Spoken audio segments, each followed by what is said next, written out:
अस्सलाम वालेकुम। अॼु आहे 12 मार्च ट्यूसडे। सुबुह जा थिया आहिनि 8:45। ज़हरा अञा न आई आहे। मां किचन मां इलाही सारा कम करे अची वियमि जेको रोज़ानो कंदी आहियां। थांव ख़ाली करे, मलाई फ्रीज़ करे, ऐं जेको बि मुंहिंजो रोज़ जो कमु हूंदो आहे उहो तव्हां सभिनीनि खे ख़बर आहे। मां अची वई आहियां, व्लॉग जी इब्तिदा कया। सुम्ही न आहियां अॼु, कंटिन्यू मंझंदि जो थोरी निंड कबी वरी इंशाअल्लाह। ऐं सुगंध वई सुबुह सवेर त अजीब घर ख़ाली थी वियो। सुगंध हली वई, हादिया बीमार आहे त घर में सन्नाटो। ऐं सुगंध बि जेतिरा ॾींहं रही त अधु टाइम त बीमार ई रही, त इन करे वीचारी पई हूंदी चुपचाप, या ऑफिस वर्क कंदी। सो बहरहाल जाते हुजनि ख़ुशि हुजनि। असांजी इहा सूरत हाल आहे। मां आयमि, मां चयमि थोरो हिननि जो प्लांट्स जो जाइज़ो वठां, व्लॉग बि स्टार्ट कयां, ऐं थोरो हिन ताज़ी खुलियल हवा में, हवा त कोन्हे पर फिज़ा त खुलियल आहे, उन में थोरो साह खणी वठां ऐं कुझु तव्हां सां ॻाल्हियूं कयां, कुझु पंहिंजे प्लांट सां ॻाल्हियूं कयां। कल्ह कोस्टर्स पूरा न करे सघियमि, ज़ाहिर ॾाढी मसरूफ़ियत रही त उहे बसि 3 रहिजी विया। त हाणे जॾहिं बि कंप्लीट कंदमि, वरी कुझु ॿियो बि सामान जमा थींदो त गॾु हिकिड़े दफ़े में वरी मां हिनखे TCS करे छॾींदमि। ऐं अल्हम्दुलिल्लाह जंहिं छोकिरी जे लाइ मां कल्ह किचन जी मशीन वरिती ऐं कंबल वग़ैरह, उहो बि राति जो सामान हलियो वियो, छो त मां चाहियां पई त जीअं अॼु खां इहो ॾियणु वठण जो सिलसिलो न हुजे। बाक़ी हाणे विच रमज़ान में अगरि केरु चवंदो, कंहिंखे ज़रूरत पई त मना न कबी। अलाह सभिनी जो मददगार आहे। ऐं अल्हम्दुलिल्लाह काफ़ी सारा पैसा मूं वटि जमा थिया मुख़्तलिफ़ माण्हुनि जे तरफ़ां। त असां हिते कुझु हिते ऐं कुझु ॻोठ में असांजे राशन जेको विरहायोसीं, कुझु लाड़काणे में। जिन माण्हुनि खे असां पर्सनली सुञाणींदा आहियूं त इहे वीचारा ॾाढा ग़रीब आहिनि, महिनत कश आहिनि, सफ़ेद पोश आहिनि, इज़तदार आहिनि, कंहिंखां घुरनि कोन था। कोशिशि करे असां अहिड़नि ताईं पहुचाईंदा आहियूं। सो अल्हम्दुलिल्लाह जेतिरा पैसा मूंखे मिलिया, कुझु हिकु ॿिनि शादियुनि जो ख़र्चु इहो कढियोसीं जंहिंजो सामान वरितो, ऐं कुझु माण्हुनि स्पेशली चयो त हे राशन जे लाइ आहिनि, त उन्हनि पैसनि जो असां सिर्फ़ु ऐं सिर्फ़ु राशन विरहायोसीं। सो अलाह सभिनी जूं ज़रूरतूं पूरियूं करे थो, पर थोरो दिलि खे सुकून मिलंदो आहे त शायदि मां कंहिंजी आसानी जे लाइ ज़रियो हुजां अलाह जे तरफ़ां। अलाह क़बूल करे वठे का नेकी असांजी बि। इहा लालच त सभिनी खे आहे त अलाह जो क़ुर्ब हासिलु थिए, उन्हनि जी रज़ा हासिलु थिए, रब राज़ी हुजे त बसि पोइ त का परवाह ई न आहे त ॿिए केरु मूंसां राज़ी आहे या न आहे। सो अलाह राज़ी हुजे शल सभिनीनि सां, ऐं असां सभिनी खे नेक अमल करण जी तौफ़ीक़ ॾे। ऐं ज़िंदगी जेसिताईं रवां दवां हे असांखे पूरो मौक़ियो आहे त असां हुनखे सजायो करे गुज़ारियूं, जेतिरो थी सघे ॿियनि जे कमु अचूं, जेतिरो थी सघे ॿियनि जी ज़िंदगीअ में आसानी पैदा कयूं, त उहा असांजे पंहिंजे लाइ बि भलाई आहे। सो इहा मुंहिंजे व्लॉग जी इब्तिदा आहे। जिन्हनि सभिनी प्लांट्स खे पाणी ॾियणो आहे, अचानक हिकिड़े पीले पन ते नज़र पइजी वई परे खां। सो हलूं था अंदरि, इंशाअल्लाह कोशिशि कंदमि जीअं जीअं थोरी सिहत बहितर थींदी त इहे सभु जेके प्लांट्स मथे पिया आहिनि सभिनीनि ते डस्ट आहे, इहे सभु लाहे प्रॉपरली वॉश करिणा आहिनि, हिननि जा सुकल पन कढणा आहिनि। ऐं हिन मिरर खे बि मूंखे सही करिणो आहे, जेको मुंहिंजे सिर्फ़ु मां सोचींदी रहंदी आहियां। थी वेंदो इंशाअल्लाह सभु कुझु। नियत कमु करण जी आहे, नियत सुस्ती करण जी न आहे, त अलाह बि आसानी ॾियण वारो आहे। हाणे ज़हरा वई, 10:30 थिया आहिनि, ऐं मां उन जेसिताईं कमु पई करे त हिननि ॿिनि खे मां मोती हणी वरिता, बाक़ी बसि लास्ट बचियो आहे। सो बसि ठाहे रखी छॾींदमि, ऐं हिकु ॿ ॿियूं शयूं बि अथसि त पोइ सभु गॾु वरी मां हिनखे TCS कंदमि। खीर वारो ईंदो आहे तक़रीबन 11:45 त तेसिताईं मां इहा देरि रेस्ट करे वठंदमि। जेसिताईं खीर वारो ईंदो त वरी उथी ईंदमि। किचन जो कमु आहे ऐं ॿिया बि जेके कम आहिनि उहे सॼा इंशाअल्लाह ज़रूरु कंदसि। अॼु राजिया जी सवेर छुटी थी आहे, हादिया त मुंहिंजी वई न हुई। हा 12:30 बजे ऐं हादिया उथी आहे अॼु, माशाअल्लाह। मुंहिंजो प्यारो बच्चो, मुंहिंजो हादलो, मुंहिंजो दादलो, हा न। ऐं अम्मी सां गॾु वई राजिया खे वठणु। वाह।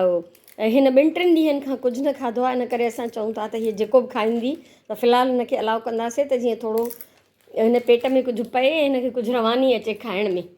सो ईअं थो लॻे ॼण हिन खां खाइण ई विसरी वियो आहे। त पोइ ज़ाहिर आहे जॾहिं हादिया कुझु वठंदी त राजिया बि वठंदी। सो आई आहे त राजिया सुबुह सुगंध खां मोकिलायो हो, चए थी सुगंध पोइ हली विया त घर में ख़ामोशी आहे। मां चयोमांसि हाणे असां ॿई गॾिजी गोड़ कंदासीं। सो अचो आदिया बि ईंदी, अचो मां सदको मुंहिंजी शहज़ादी, मुंहिंजी राणी धीअ। सो हेमा जानी वॉश कयो न प्लांट्स खे। अॼु मूंखे ॾाढो जोश आयो, छो त जोश हिन करे आयो त सी कोन्हे, सी सफ़ा ग़ाइबु, राति खां त गर्मी पई थिए।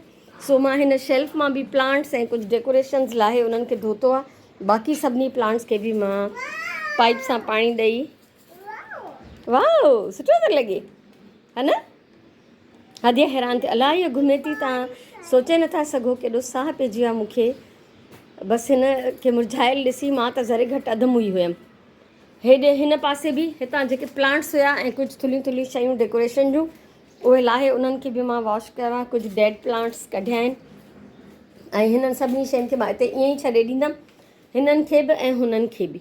त जेसिताईं हिननि जो एक्स्ट्रा पाणी, प्लांट्स जो पाणी ड्रेन थी वञे, फर्श बि सुके, त हिननि सभिनी जी वरी डस्टिंग करे ऐं पोइ मां हिननि खे हिते अरेंज कंदमि। सो नमाज़ बि न पढ़ी आहे, त मां पाण मतिलबु असुर खां जाॻां थी, त 4 बजे खां तक़रीबन मां जाॻां थी, मां सुम्ही न आहियां। त अजीब कैफ़ियत तारी आहे, न मां जाॻां थी न सुम्हां थी। तव्हां कुर्सीअ ते वेहंदव जानी, साइकिल कढी ॾियां? अच्छा ठीकु आहे। हिनखे पंहिंजी बाइक थी खपे, हीअ पंहिंजी साइकिल खे चवंदी आहे बाइक। सो ठीकु आहे, भला हाणे मां अंदरि वञा? तव्हां ॿई वेठा आहियो न, हिक ॿिए जा फ्रेंड्स आहियो? अच्छा ठीकु आहे। सो मां खीर बि न कढियो आहे, छो त गैस जो हाणे शेड्यूल इहो आहे त गैस 3 बजे ईंदी, सुबुह 9 बजे खां बंदि थी वई आहे। त उहो खीर बसि देॻड़ीअ में विझी ऐं मां फ्रिज में रखी छॾियो आहे। थांव बि अंदरि न कया आहिनि, उन्हनि खे उथलाए पुथलाए उबतो सुबतो करे छॾे वई हुयमि। अजीब क़िस्म जी हिकिड़ी सुस्ती तयारी आहे। ऐं हाणे वेंदमि थांव अंदरि कंदमि, उनखां पोइ नमाज़ जी तयारी कंदमि, क़ुर शरीफ़ पढ़ा, नमाज़ पढ़ा। अलाह तौफ़ीक़ करे सभिनी खे क़बूल करे असांजूं कचियूं पकियूं इबादतूं।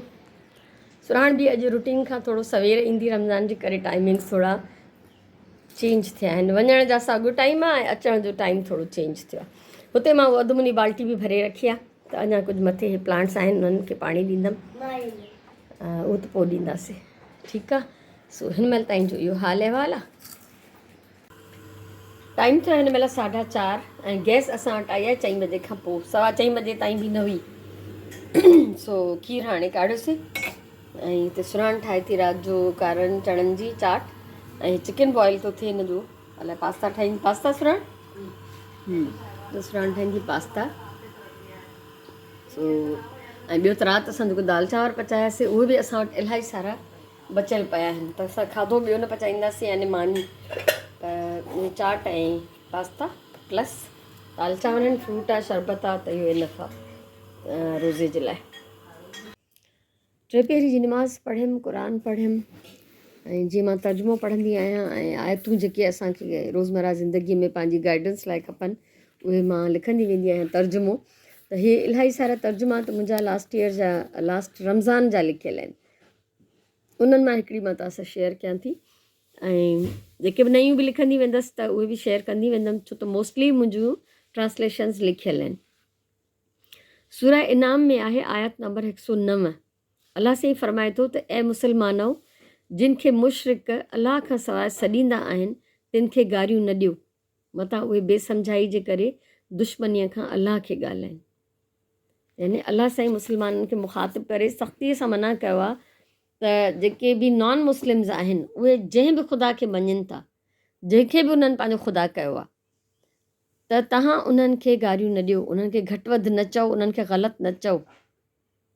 सख़्तीअ सां मना थियल आहे। त उहो बि थी सघे थो त अणॼाणाई में हो असांजे रब खे पंहिंजी बेसमझाई में घटि वधि ॻाल्हाइनि, त असांखे को हक़ न आहे त असां ॿिए जे मज़हब में इंटरफेयर कयूं या असां उन्हनि खे ग़लति चऊं या असां उन्हनि खे बुरो भलो चऊं। ठीकु आहे। त इहो अलाह जो हुकुम आहे असांखे, ऐं मुस्लमानो करे सॾियो वियो आहे। मुस्लमाननि खे जाइज़ ई न आहे त ॿिए कंहिं बि मज़हब जे ख़ुदाउनि खे, चाहे उहे कंहिंजी बि पूॼा था कनि, उहो अलाह ॼाणे, उहे बंदा ॼाणनि, असांजो कमु न आहे। त असांखे उन्हनि खे घटि वधि न आहे ॻाल्हाइणो, ग़लति न आहे चवणो। असां चऊं त असां सयूं, हे ग़लति आहिनि, त पोइ ज़ाहिरी ॻाल्हि आहे त उहे बि असांखे, असांजे दीन खे ऐं असांजे रब खे कुझु बि ग़लति सलति चई सघनि था।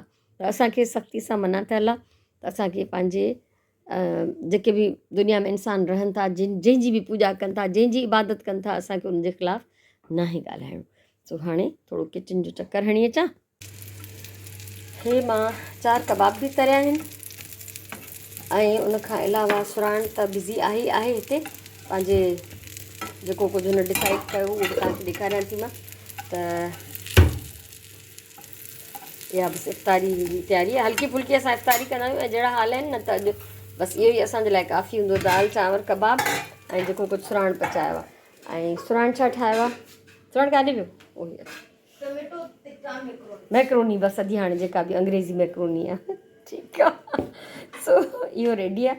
हे ॿार बि खाईंदा आहिनि सुराण ऐं सादिया ॿई खाईंदियूं, मां त कोन खाईंदी आहियां इहो। त असां घर में इहे ई आहियूं असां 3 ॼणियूं। ऐं हे थोरो फ्रूट मां फ़िलहालु कटियो छिलियो आहे, त पोइ देरि सां अगरि कंहिंखे वधीक खपंदो त कोई बि खणी खाई थो सघे, पर फ़िलहाल जे लाइ इहो फ्रूट आहे। ऐं हिते धाणा टमाटा वग़ैरह कटियल आहिनि, कारा चणा बॉइल थियल आहिनि, मसाला रेडी आहिनि। हिननि जो जेको सुराण ठाहींदी हाणे मज़ेदार चाट।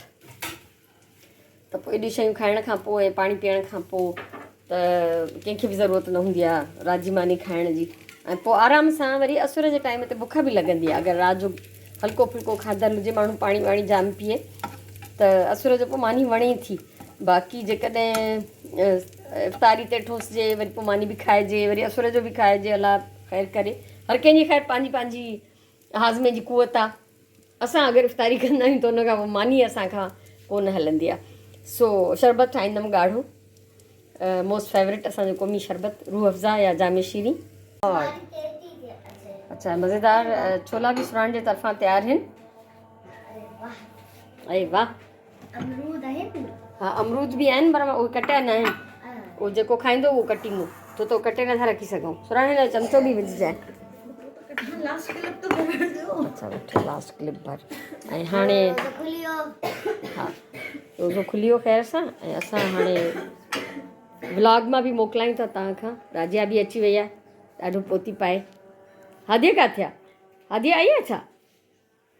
हादिया बेबी तव्हां कुझु न खाईंदो? तव्हांजे लाइ मां शयूं पचायूं आहिनि मज़े जूं। पास्ता खाईंदा आहियो न तव्हां? हे